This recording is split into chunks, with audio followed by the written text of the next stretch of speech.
अंतर मंत्रालय समूह की ओर से पश्चिम एशिया संकट पर अपडेट जानकारी दी गई है। वो जानकारी क्या है, रिपोर्ट में दिखाते हैं।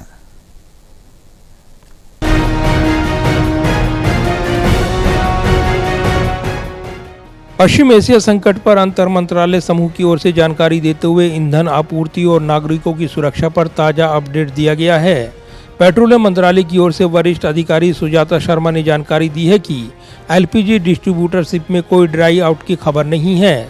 सभी पेट्रोल पंप नॉर्मल तरीके से चल रहे हैं। पेट्रोल पंप में भी कोई ड्राई आउट की खबर नहीं है। बीते कल 6,500 टन कमर्शियल एलपीजी बिकी है। ऑयल मार्केटिंग कंपनियों ने 1,300 अवेयरनेस कैंप लगाए हैं।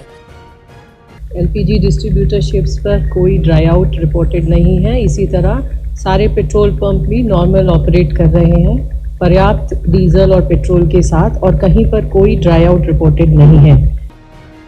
देश में पेट्रोल, डीजल, एलपीजी और पीएनजी की पर्याप्त उपलब्धता है। वहीं जानकारी दी गई है कि सारे पेट्रोल पंप सामान्य रूप से चल रहे हैं। एलपीजी सिलेंडर की ऑनलाइन बुकिंग लगभग 96% है और डीएसी या ओटीपी बेस्ड डिलीवरी लगभग 90% है। वहीं केंद्र सरकार ने एक नया ऑर्डर जारी किया है। इसमें 5 किलो एफटीएल सिलेंडर की सेल को दुगना किया गया है। एलपीजी सिलेंडर्स की डिलीवरी नॉर्मल है। ऑनलाइन बुकिंग लगभग 96% है। डीएसी या ओटीपी बेस्ड डिलीवरी लगभग 90% तक है। कल भारत सरकार ने एक नया ऑर्डर इशू किया है और इस ऑर्डर के द्वारा 5 किलो एफटीएल सिलेंडर की सेल को डबल करने की बात की गई है। वहीं शिपिंग मंत्रालय के वरिष्ठ अधिकारी मुकेश मंगल की ओर से जानकारी दी गई है कि क्षेत्र में मौजूद सभी भारतीय नाविक सुरक्षित हैं और पिछले 24 घंटों में भारतीय ध्वज वाले किसी भी जहाज से जुड़ी कोई घटना सामने नहीं आई है। वर्तमान में पश्चिमी फारस यानी हॉर्मुज की खाड़ी क्षेत्र में 16 भारतीय ध्वज वाले जहाज, जिनमें 433 नाविक सवार हैं, संचालन में हैं। शिपिंग महानिदेशालय जहाज मालिकों, आरपीएसएल एजेंसियों और भारतीय मिशनों के साथ समन्वय कर रहा है और स्थिति पर लगातार नजर बनाए हुए है।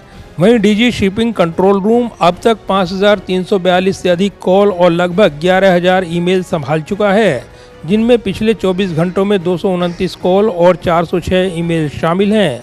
अब तक 1,691 से अधिक भारतीय नाविकों की सुरक्षित स्वदेश वापसी सुनिश्चित हो चुकी है, जिनमें पिछले 24 घंटों में 92 नागरिक शामिल हैं। As of now, 16 Indian flag vessels with 433 seafarers remains in the Western Persian Gulf region. Directorate General of Shipping is in coordination with ship owners, RPSL agencies and Indian missions is actively monitoring the situation. The DG Shipping Control Room has handled 5,342 calls and around 11,000 emails since activation. In the past 24 hours, 229 calls and 406 emails are received. देश भर में सभी बंदरगाह सामान्य रूप से संचालित हो रहे हैं और कहीं भी भीड़ भाड़ की कोई सूचना नहीं है। राज्य समुद्री बोर्डों ने भी सुचारू संचालन की पुष्टि की है। मंत्रालय नाविकों के कल्याण और निर्बाध समुद्री संचालन सुनिश्चित करने के लिए विदेश मंत्रालय भारतीय मिशनों और अन्य समुद्री हितधारकों के साथ घनिष्ठ समन्वय बनाए हुए है। वहीं पश्चिम एशिया संकट पर विदेश मंत्रालय की ओर से जानकारी देते हुए बताया गया है कि विदेश मंत्रालय खाड़ी और पश्चिम एशिया की स्थिति पर लगातार नजर बनाए हुए है और भारतीय नागरिकों की सुरक्षा को सर्वोच्च प्राथमिकता दे रहा है। राज्य मिशनों और स्थानीय प्रशासन के साथ समन्वय के लिए एक विशेष कंट्रोल रूम और 24 घंटे हेल्पलाइन सक्रिय है। साथ ही नियमित एडवाइजरी जारी की जा रही है। वीजा, ट्रांजिट और लॉजिस्टिक्स में सहायता प्रदान की जा रही है। विशेष रूप से छात्रों और भारतीय क्रू सदस्यों पर ध्यान दिया जा रहा है। वहीं विदेश मंत्रालय की ओर से बताया गया है कि जहां जहां हवाई क्षेत्र खुला है, वहां से उड़ान सेवाएं जारी हैं। 28 फरवरी से अब तक लगभग 7.6 लाख यात्री भारत लौट चुके हैं। आज यूएई से करीब 90 उड़ानों की उम्मीद है, जबकि सऊदी अरब और ओमान से भी सेवाएं जारी हैं।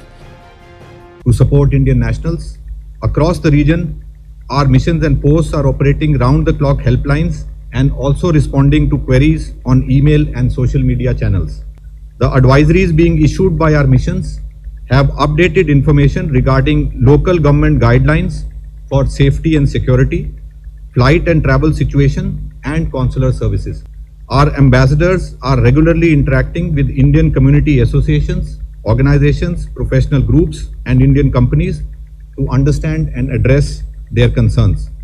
We continue to proactively assist our citizens for facilitation of visas, transit through neighboring countries where airspace restrictions apply, and providing logistical support where required. वहीं कतर से सीमित उड़ानें संचालित हो रही हैं, जबकि कुवैत और बहरीन का हवाई क्षेत्र बंद है, जहां सऊदी अरब के माध्यम से वैकल्पिक व्यवस्था की गई है। वहीं तेहरान स्थित भारतीय दूतावास ने 1862 भारतीयों को आर्मेनिया और अजरबैजान के रास्ते आगे की यात्रा के लिए सहायता प्रदान की है, जिसमें छात्र और मछुआरे शामिल हैं। इसके अलावा इजराइल, इराक, कुवैत और बहरीन से भी पड़ोसी देशों के माध्यम से भारत वापसी सुनिश्चित की जा रही है। कैमरामैन विदर्भ के साथ प्रदीप कुमार, टोटल न्यूज, दिल्ली।